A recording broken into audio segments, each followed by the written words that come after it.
Hi traders, welcome back to the channel with me, Fawad Razaqzada, StoneX market analyst. Let's talk about gold because yes, we have seen a pretty strong bounce following that big sell-off a couple of days ago.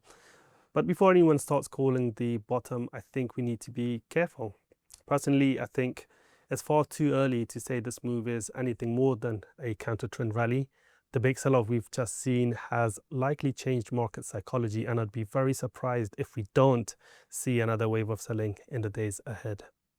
We've just come off what was effectively a one-way trade in gold for months with a massive 20% slide from the highest point to the lowest. The prior rally was crowded and very stretched.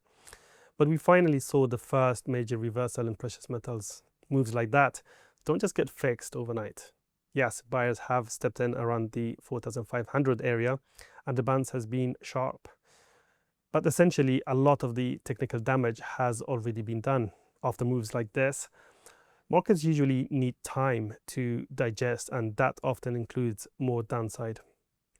So until proven otherwise, I'm treating this as a corrective bounce rather than the start of a new bull leg. From a technical perspective, the break below the psychologically important 5,000 level is a big deal, not just because it's a round number, but because of the speed and the aggression of the move. Right now, gold is rising inside what looks like a short-term rising wedge pattern, which, despite the name, it's actually a bearish continuation structure. On the upside, key resistance levels are at 4,950, 5,000, and above that at 5,100. These now look like major supply zones where sellers may look to fade any strength. For bearish confirmation, though, I'd be watching for a break below the lower trend line of that rising wedge pattern. If that happens, the next look lower could start fairly quickly, and on the downside, support sits around 4,800, but the big level remains at 4,500 level, which is the line in the sand.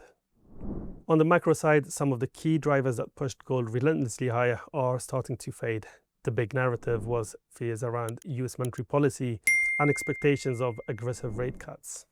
But that story shifted after Trump opted for Kevin Warsh as the new Fed chair, which markets interpreted as a more hawkish signal. The result was a sharp rebound in the US dollar, and that's not usually good news for gold.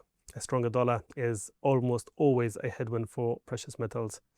And if this dollar move proves more than just a short-term bounce, it could put further pressure on gold prices. Geopolitically, things have also cooled slightly. Tensions around a potential US-Iran conflict have eased. Oil prices have softened, and some of the safe haven demand is starting to unwind. So overall, despite the bounce, I think this is a sell the rallies environment for gold until the charts tell us otherwise. If you found this useful, make sure to like the video and subscribe to the channel. I'll see you in the next one. Take care.